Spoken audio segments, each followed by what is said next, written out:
Hello, everybody. I'm Mary Louise Kelly. I'm a contributing editor at The Atlantic, and our next conversation is about raising a transgender girl.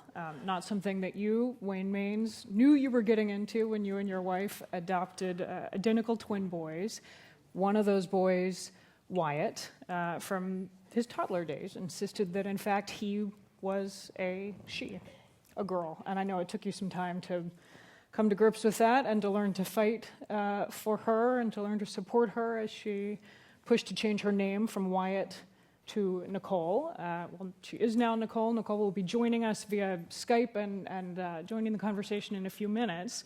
But first, I'm delighted to welcome you, Wayne Maines, and also Amy Ellis Nutt, who is a journalist. You've won the Pulitzer Prize, and you've written a book about the Maines family, which is just out, Becoming Nicole, the transformation of an American family. So welcome to you both. I want to start with you, Wayne, by asking how and when you first knew that Wyatt was not acting like a typical little boy. And I should add, you brought a video to show us a little bit of just how young he was when you first saw it. And I brought the clip because all of my friends, I work with law enforcement and the military, and I meet with plumbers and my moose hunting buddies in Madawaska, Maine, and they all ask, Wayne, there's no way a kid knows who they are. And, it took me so long to know and to understand that everybody knows who they are. It's innate, it's in your brain, it's in your soul. And from my kids, I learned that. But at this point in my life, I was ignoring it. My job is to protect people and recognize signs and symptoms, and I wasn't doing it at home. We're watching a video that you took. That's right. Of Wyatt at, I'm guessing, what is he, around age 2 here? 2.5. 2.5. Yeah. Putting on a pink tutu, and his brother, his identical twin brother, Jonas, had no interest in the tutu. That's right. For you, I mean, you've there you go.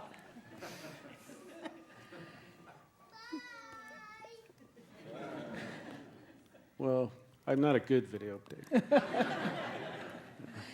But you're a good dad, and we can hear the pain in your voice today as you still are trying to talk about how tough it was to deal with this little boy who was growing up very differently from the boy you imagine raising and teaching to hunt and fish and play baseball. You do what you have to do. I love my children. You got to remember, Nicole's one of the first generation of trans children that came out and openly proud to be who they are. And her and her brother never wavered in their support, and they hung in there with me. And but it's just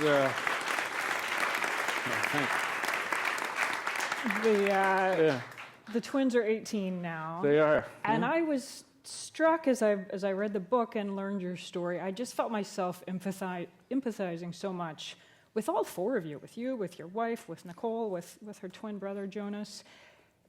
Empathizing because so many of just the things that most children are going through as they grow up that they're not thinking twice about were so fraught for you all. I was thinking about it this week.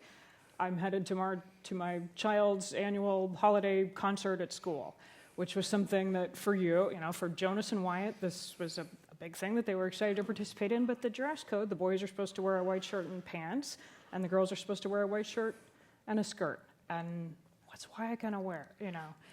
I was struck at when you wanted to go swimming at the Y.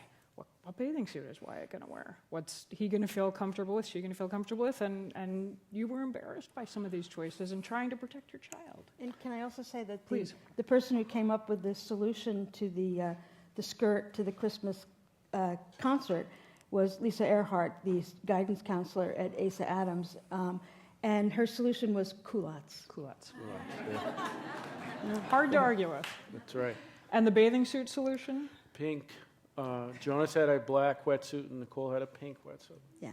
And that got by. And it's important for people. We say the name Wyatt because it frames the story, but it's really hard for me to.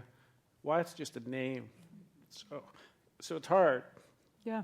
But I get emotional because it's still reliving a lot of painful time. Yeah. But it's good. we're good now. So everybody okay? But I want to leave you with this. People are afraid of so many things, and I had to dig deep down into my soul and ask myself what I was afraid of. And that's what I would ask my friends, my conservative friends, and even some of my not-so-conservative that don't understand. It's not just Nicole, but ask yourself what you're afraid of. And if you can verbalize it, I can help you get there. And because I had to do it. And, man. Could you figure out what it was? Yeah, it was, for me, I'm just a poor kid from the upstate New York, and I got to the other side of the tracks, and everything that we grew up with was to try to get there. And now, what are the neighbors going to think? I was ashamed. I mean, Nicole's heard me say that. I was ashamed that my baby wanted to wear a dress because I had these American values, and I learned that that Norman Rockwell America doesn't exist, but it doesn't have to. It's a new paradigm, and everybody gets to be who they need to be. That's why I'm willing to sit here today and get a little shaky, because everybody, not just transgender, LGBTIQ, anybody that's perceived as different needs to get to be who they need to be, and we need to step up and help.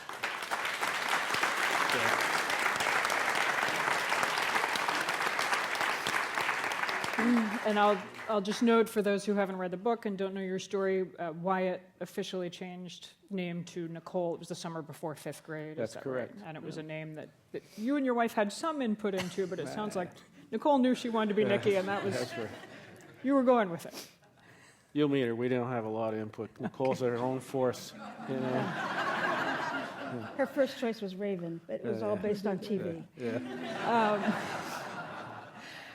When Amy, did you first hear about the Maines family? How did you come across this? Family? There was the first major story in the press was a December 2011 Boston Globe front page story about the Maines family.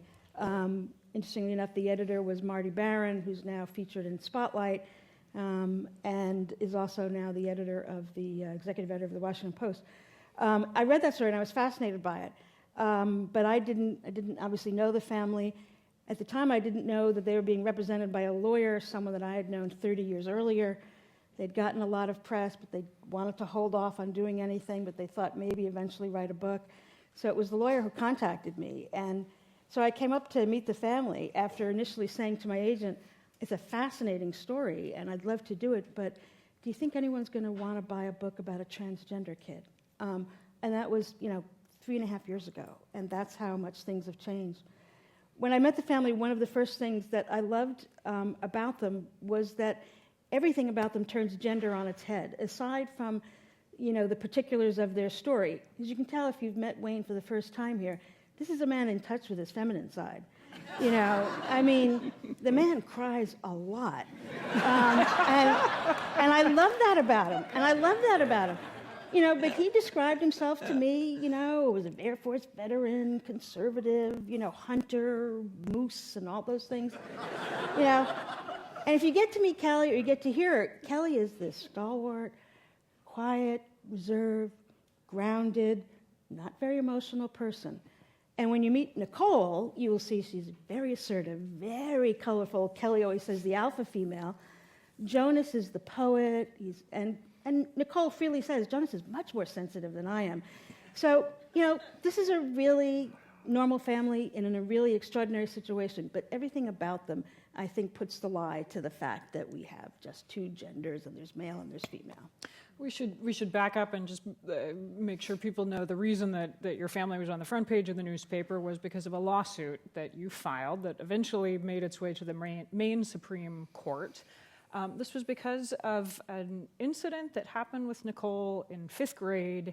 5th grade was when the school stopped using, one-stall unisex bathrooms, and you had to figure out, am I going to use the girls' room or the boys' room? Can one of you share just a brief version of what it was that made you decide to file a lawsuit? Well, they were 5th graders, and Nicole changed her name to Nicole Amber Maines, and everything was beautiful. And then the Christian right recruited a family, and this young man came into Nicole's bathroom one day and said, my grandfather says we don't have to have any faggots in our school. I didn't know what to do. So Kelly, the strong one, we worked with them, and it just wasn't going to work. You guys know it's all going on. It was like one of the first bathroom things. And, Nicole, the interesting thing, had been using the bathroom all along.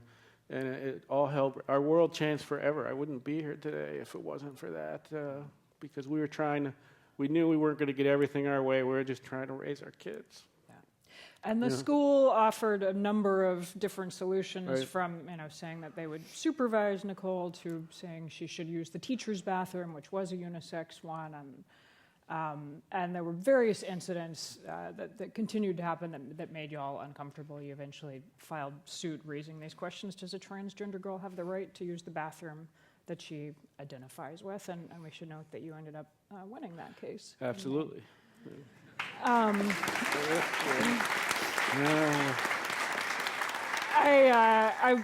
I want to bring Nicole into this conversation in just a second, but one more for you, Amy, just on the science of this before we turn. I know as a reporter, I can imagine what compelled you to want to write a book and the human drama and the legal questions, but also you're a science writer. Right. And it must have intrigued you that this is identical twin boys, so genetically identical. One identifies as a boy, one identifies as a girl. What questions did that raise for you? And I mean, what does science have to say about how that happens? Well, there's a new field of science called epigenetics, which is relatively new, but it looks at how DNA doesn't determine everything. So they have the identical twins, the exact same DNA, but the genes have molecular switches on them, and everything from what a pregnant mother breathes, drinks, eats, the stress that she undergoes can change what molecular switches get turned on and off, and therefore affects the development in utero. Even your placement in the womb, scientists are understanding, if you're twins, you get different amounts of hormones from the mother. When you think about it, and this was one of the things that I learned a lot in sort of doing the research for this, is, I thought gender spectrum was a nice phrase and that it was a very inclusive phrase. But it is a spectrum, and when you think that in the human body there are about 38 million cells, and about 80% of them have chromosomes, and there are 46 chromosomes, and attached to the chromosomes are hundreds to thousands of genes, and then it's the proteins that turn those genes on or off. Variety. Nature favors variety. Nature favors diversity. And that's why being transgender is not a problem, it's not a mutation, it's a variation. And this is what I've discovered, that we are the products of many, many variations that begin with our DNA but don't end there. It's fascinating. Well, we could do another hour just on the science of it, but let me see if we can get Nicole up on this screen. We believe that she's Skyping in. All right. Hello, Nicole. Can you hear us? She's Can you studying. scoot down so I can see you. Hi.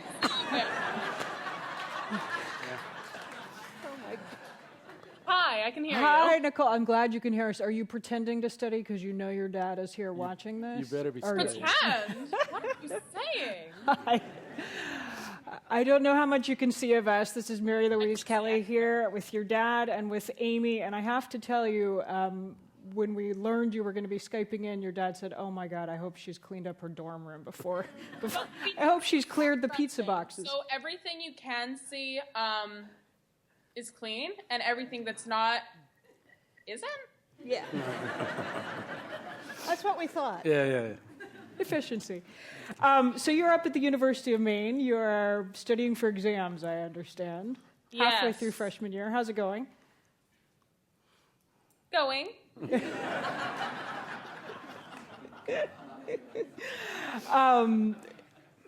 It's been a big year for you. I think that would be an understatement. You graduated Yeah. from high school this spring. Congratulations. You're Thank you.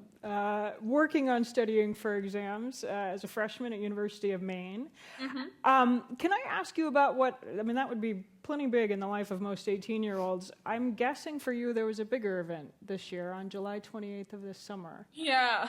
You got your reassignment surgery done. Yes, I did. In a hospital outside of Philadelphia. This was something you'd wanted for a long, long time. Yes. tell me what your feelings were that morning as you arrived and were getting ready that last day. Well, I think the more glamorous travel was when we were actually traveling down to the Philly area. Because, we're all in the van. We're all traveling down from Maine. It was 6 or 8 hours. I can't remember how long. Mom was driving. I was asleep. But I don't know. It was like this bit, our just minivan was packed full of food, and it felt like we were going on some kind of quest. Which you were. That's not a bad way to describe it. I felt like we were going into, receive the drop from the final boss. But it was very surreal being able to travel down. Of course, the morning of wasn't very glamorous at all. I'd been on an all-liquid diet for the past day, various bowel treatments. So I was very dehydrated, very sick, very nauseous, lightheaded. So the morning wasn't, they got an IV into me and I was fine, but. I guess I'm wondering just emotionally what that was like for you, because emotionally I was excited. I mean, my mom wasn't sure if they would operate on me in the condition I was in, but we'd gone through so much to get here and I was so excited. I just said, no, we have to do this. We can't put it off. We have to. This is what I've waited for so long. It's something that I need. It's something that you need, and you've I know from a very early age talked about wanting to swap your boy parts from a girl for girl parts. I mean, when that was all the vocabulary you had for it, that this was something you've been looking toward that was going to solve all your problems. Mm-hmm. And I gather it's been part of the growing up process to realize this is something I need to do. This is something I want to do. It's not going to solve every problem.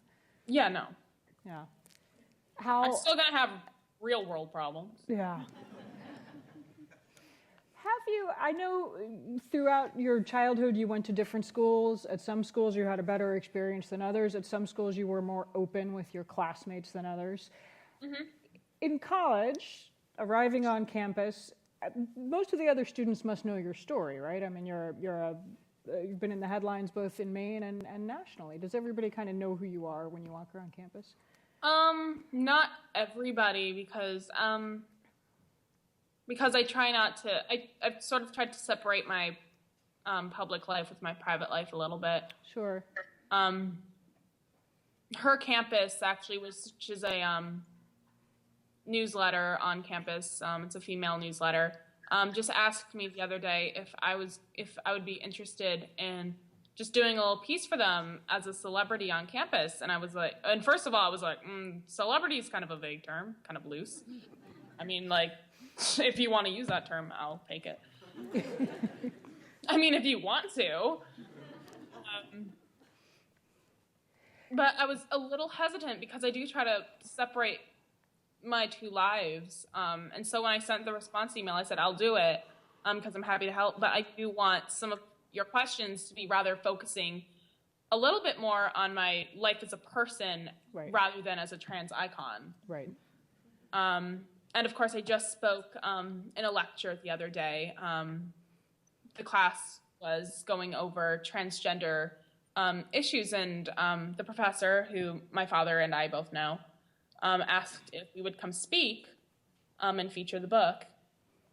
And we did that. And so there are a couple people on campus who know me. I was actually at McDonald's the other day, and someone, turned to me and said, "Oh my gosh, are you Nicole Maines? I went to your lecture. Hi." I was like, and there I am in sweatpants, drinking a large soda and a 20-piece chicken McNugget, and I said, "Yeah, hi, how are you?"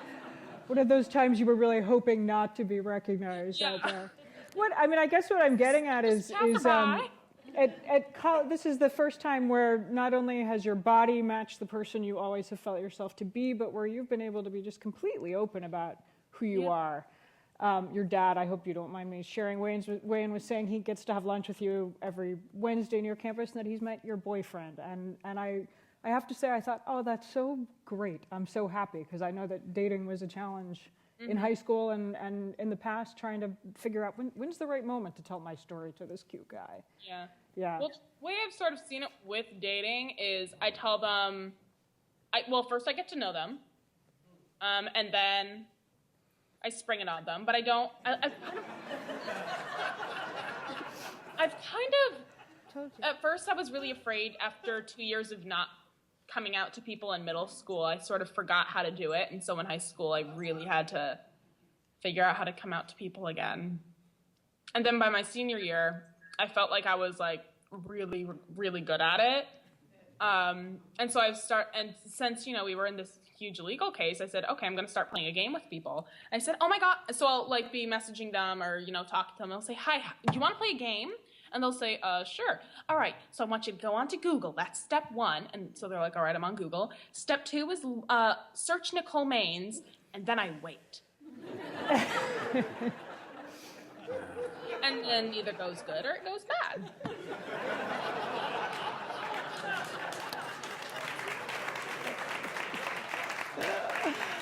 It usually goes good. And it worked. Unless we search it on Yahoo. But. There we go. Nicole, stay with us because I know that there are people in the audience who would love to put a question to you or to your dad or to Amy. We've got microphones out there. If you have one, please raise your hand and I will call on you. I see this gentleman right here. Hi. Hi, Nicole. Thank you for sharing your story. I'm a father. My husband and I have a gender nonconforming child. And what would you say to us? We certainly can relate to being not accepted, being gay ourselves, but we're on this journey, and I applaud your family and I applaud you. I just wanted to know, what advice would you give parents? How old is your child? If I can 5 years old. 5 years old. Nicole, can you hear that question? Yes, I can. Okay. I would say the best thing for parents of a child who's 5-year-old, or just really any child, I don't think really age matters with the child. I think that like Amy was saying, we all know from a very young age a sense of gender identity. We have some sense of who we are, and I think that the best thing for any parent to do is to not try to make that child feel like they're wrong about themselves. Because I think if we as people know one thing, we know about ourselves. We know ourselves better than anybody else. And so I think we have to listen to children. I think just society doesn't give little kids enough credit. They're a lot smarter than we think they are. They can handle a lot more than we think they are. I was speaking to somebody, and they asked me when is a good age to start talking to children about these issues, because the best thing to do for children is to make them feel like it's normal, and if they're expressing behavioral traits that are not typical of a kid their age, and a boy's trying to play with girl toys, I think it's most important to make them feel like that's normal. And I think a lot of people say, oh, well, when's a good age to talk to kids about these complex issues? And I'm thinking, well, clearly we're not going to, give them every detail about sex reassignment surgery. But I think every child has some sense of gender and love. And those are concepts that children can wrap their heads around because they're not stupid. And they know a lot more than we give them credit for. So I think just making children feel like, they're not abnormal. Okay. Another question. Way in the back. I'm having trouble see through the lights. Do you see somebody? Yes? Okay. Right here. Hi. Hi, my name is Zach. My question is, so I don't know a lot of people who transitioned or started their transition as young as you. I'm trans. I started when I was 19, I guess. But do you feel like you still have a lot of connection to community? Because most of the trans people I know started a lot later on with their identity and also with physically transitioning if they choose to. And I know it's a very different experience in a lot of ways. And I was just wondering what that's been like for you. So I guess starting at a young age, it was very relieving knowing that I wouldn't have to go through puberty, and it was very relieving not watching my brother grow facial hair and knowing that I'm staying soft-skinned and feminine. Pretty wet. Look on the book cover, it's true. And I think that community-wise, well, you know, there's so many young kids now, and I think just trans youth in itself is a community altogether. You know, there's a camp for it now. There are, I think it started probably like, gosh, how long ago was it? I think I started going when I was 12. So that's like 6 years ago it started. And it's just grown ever since because, you know, these kids have always been there. And just now they're really starting to be able to express themselves. Because, you know, before society has never really allowed people to start transitioning until they were older. And you just see these kids who are so happy. And when kids are allowed to transition younger, they really express themselves more and they're more open. And because when you're forced to live a lie and not have to, and you have to really conceal yourself and pretend to be something that you're not, kids kind of shut down and they withdraw into themselves. And so for me personally, being able to transition, really starting in first grade, what I was able to be as outgoing and as bubbly, and I was able to express myself fully. We're out of time, but I do have one last question. This is for you, Wayne, and also for you, Nicole. I was tickled to read that you have always written a family Christmas letter, sharing the news and putting in your Christmas card, everything up with the family. And you stopped doing this when the twins were were in 5th grade, I guess, because it was just so tough to sum up everything going on in your family in a single perky, cheery family holiday letter. And I was happy to read that you restarted this tradition a couple years ago. That's so right. If I may ask, what is in the Maines family Christmas letter this year? Wait, you sent out a Christmas letter? Well, they both of our children, you got to remember this is a family journey, and in many ways, her brother had it harder than she did because he was a young boy. And this year's letter, you know, we have so many things to be thankful for. I mean, this probably will make the newsletter, and Nicole's Royal Pain episode, and Jonas wrote a play as a freshman and was accepted for production. For you guys, my kids, meeting your community, it's exposed them. And we have such a huge family now. So my big challenge is how to get you all the newsletters. So, you know, postal stamps are expensive. I'm old school, you know. But yeah, it's an amazing year, and I would end with every kid deserves it. And every trans family struggles with writing that letter, that first letter to their grandparents or their family, and they shouldn't have to do that. So, but there's good. Thank you so much. That's all I can say. Yeah. Thank you. Yeah. And Nicole, thank you for joining us from Maine. Thank you, Kevin. Thank you.